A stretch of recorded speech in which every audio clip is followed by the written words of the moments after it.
The energy backstage at the View that morning was already humming with tension, the kind that builds before anyone realizes why. Assistants hurried back and forth with clipboards, makeup brushes, fresh mugs of coffee. Producers whispered into headsets while the studio audience filtered in with that familiar excitement of people who knew anything could happen on live TV. And in the center of it all, Ralph Macchio stood quietly, hands in his pockets, observing the chaos with the soft-spoken patience he'd perfected over decades in Hollywood.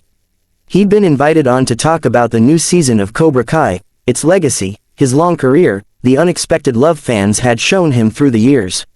Ralph had done hundreds of interviews. He'd handled awkward questions, clumsy jokes, and the occasional heated discussion.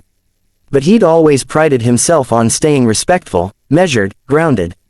Today, he expected the same, a lively conversation, maybe a little teasing, but nothing more. 2 minutes, a stage manager called, motioning for him to head toward the curtains.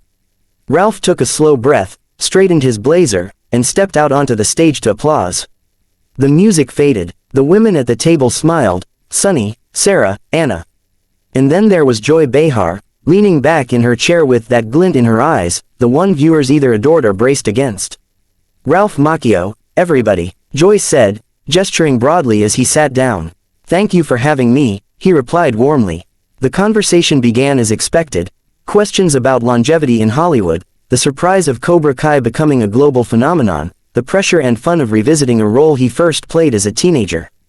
Ralph relaxed into his chair, becoming animated as he talked about young actors on the show and how they reminded him of his early days. So, Joy finally said, leaning forward, you've been the nice guy of Hollywood your whole life. Seriously, is that real, or is it just something you've practiced in the mirror so people don't see the cranky old guy underneath? The audience chuckled lightly, unsure if it was a joke. Ralph blinked, taken aback, not hurt, but surprised by how pointed the question was. I think it's just who I am, he said, smiling politely. I've always tried to treat people with kindness. Joy pursed her lips. Kindness, sure, but don't you ever get tired of being boring? This time the audience didn't laugh. They exhaled, the kind of low murmur that signals a line being tested. Sunny looked between them, uneasy. Joy, no, I'm serious, Joy went on, waving her hand dismissively. You're Ralph Macchio, the Karate Kid, yet half the time, you act like you're still that sweet little boy who can't handle conflict unless Mr. Miyagi is there to guide you. Ralph's smile froze. He felt heat creep up the back of his neck, shock mixed with something deeper, something rare for him, offense. Well, Ralph said carefully, I think it's possible to age without becoming cynical.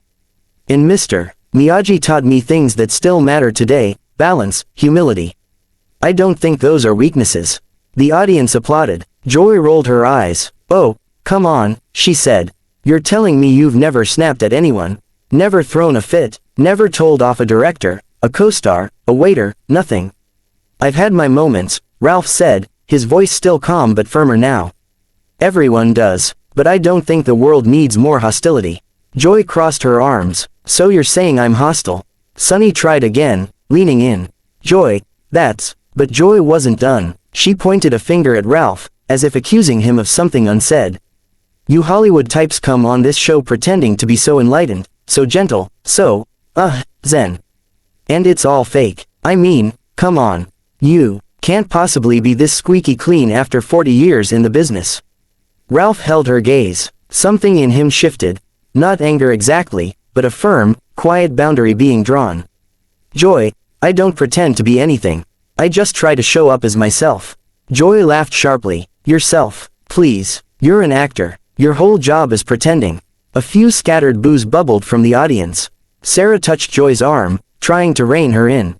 Let him answer. But Ralph didn't answer right away.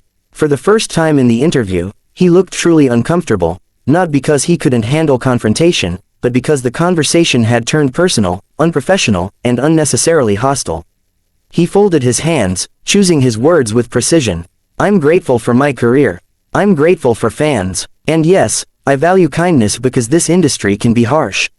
But being kind doesn't make someone weak. And it doesn't make them fake. Joy shrugged, unimpressed. Sounds rehearsed. Ralph exhaled slowly, the kind of breath one takes to keep from saying something they'll regret. He didn't want to be drawn into a fight. He didn't want to give the tabloids a headline. But he also wasn't going to sit there and let decades of work and integrity be dismissed like a punchline. Joy, he said quietly, I came here to talk about my work. Not defend my character. The audience clapped again, louder this time, supportive. Joy's expression tightened at the reaction.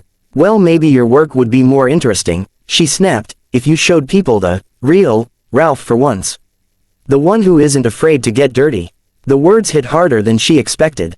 Ralph's face changed, subtle, but unmistakable. A flash of genuine disappointment crossed his eyes, then resolve. Sonny looked panicked now. We should, go to break soon. But before anyone could move, Joy leaned forward one last time.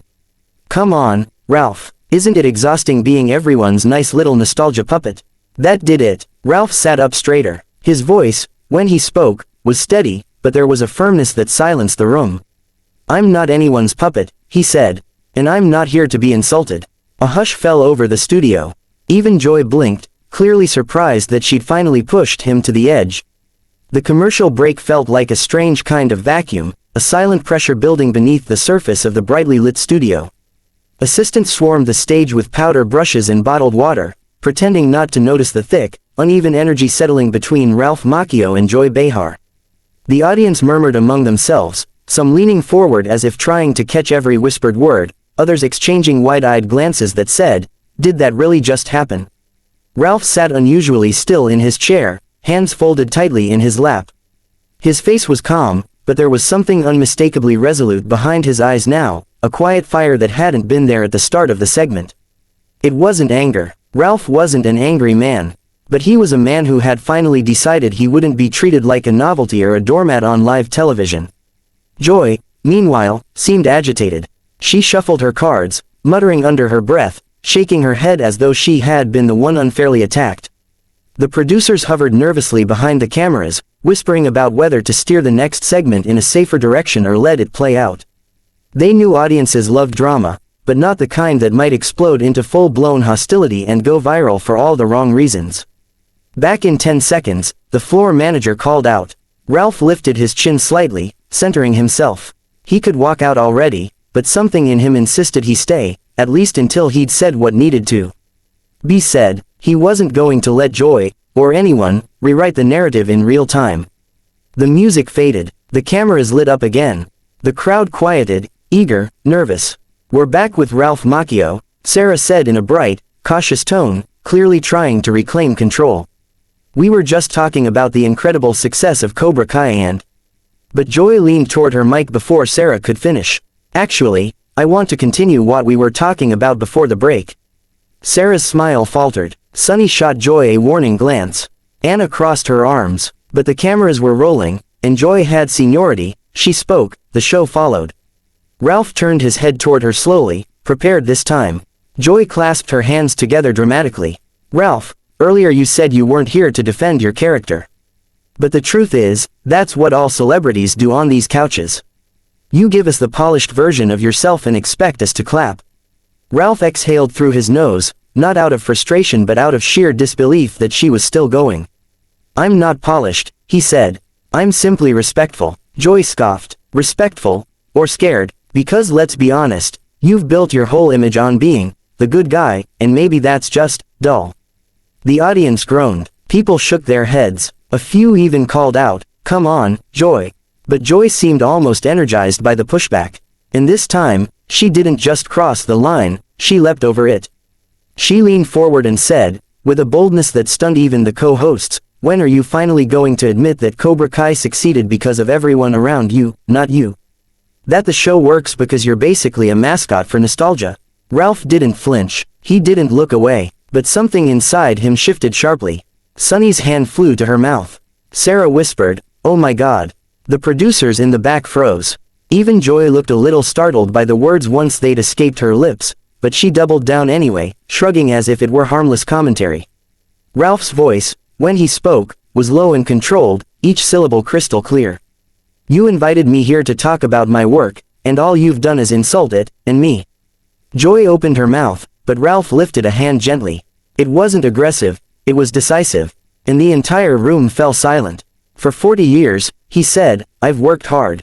I've maintained relationships, treated people well, and kept my integrity intact. I've never needed to tear anyone down to stay relevant. I've never needed cheap shots or shock value. And I don't need them now." The audience applauded, softly at first, then louder, growing into a wave of support that filled the studio. Joy tried to interject, but Ralph continued, his voice steady and unwavering. "You think kindness is boring? Maybe, but cruelty is lazy." Gasps rippled through the crowd. Joy blinked, stunned into silence for the first time that morning. Ralph stood up slowly from his chair. "I came here in good faith. But I'm not going to sit in this seat while you try to reduce my entire life's work to a punchline. Not today." The audience erupted. People clapped, whistled, shouted encouragement. Sarah and Sunny both looked relieved that Ralph had finally, respectfully, said what they couldn't. Joy threw up her hands. "Oh, come on, it's just a talk show." Ralph shook his head. "Exactly, a talk show, not a place to humiliate people for entertainment." He adjusted his blazer while the co-hosts watched, torn between professionalism and outright agreement with him. In that moment, Ralph wasn't the kid from the Karate Kid, or the middle-aged mentor from Cobra Kai, or the Hollywood veteran with decades under his belt.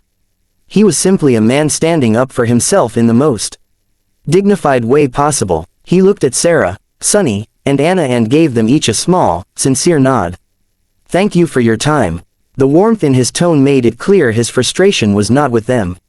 Then he glanced at Joy, not with anger, but with honest disappointment. "You could treat people better." Joy stared back, momentarily speechless, which was a rarity the audience seemed to savor. Ralph turned to the audience, giving them a grateful smile.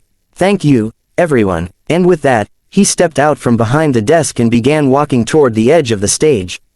Cameras followed him. The audience began chanting his name lightly, cheering him on.